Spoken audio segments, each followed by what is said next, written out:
This is the farmhouse where I grew up, where my father grew up, where my grandfather grew up, where my great-grandfather grew up. The main house was built in 1860. We got electricity in 1943 with the Rural Electrification Act. And now what I am doing is I'm removing the majority of the 1960 updates and reverting the era back to somewhere between 1920 and 1950. I'm going to show you each room in the order that I did them years ago. While I am no more of a carpenter or a designer than any member of my family has ever been, I'm doing it to suit me and my tastes.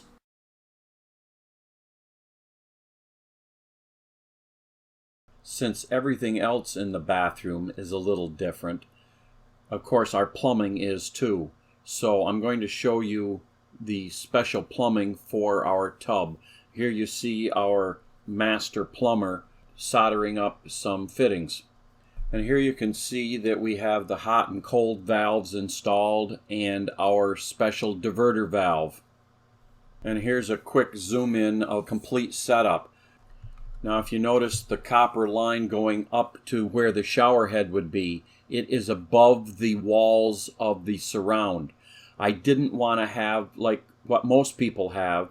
If you're tall and you want the shower on top of your head, not in your face, you generally have to buy one of those arms where the water goes through the head, down, and then up, and then down.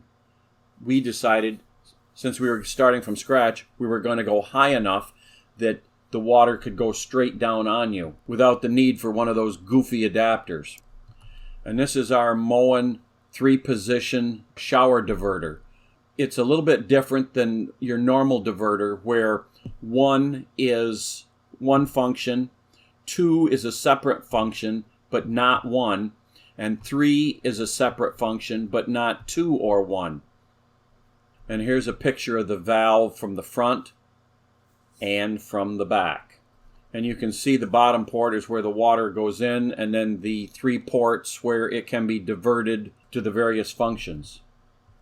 And this is the line drawing from the front of the unit, and I will show you in just a second exactly the water flow through the unit and how it is special. So this is the starting position with both hot and cold off. Now if you notice, we're using 2 individual. We don't want one of those style showers that you see at most hotels, motels, where you cannot control the force. All you can control is the temperature. So the first step is water is going up to the hot, and it would be the same with the cold. I'm only going to illustrate the hot. And then you turn the valve on and it moves over to the T.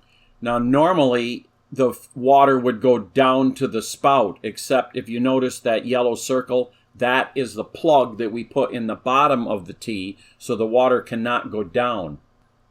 And if it can't go down, it has to go up, and directly above it is the diverter, and you can see that the water is now reached the diverter. Now assuming the diverter is set to the number 1 position, the water will then turn, go to the left, down, and out the faucet. But if you turn the diverter to position 2, the water then goes straight up to the shower head.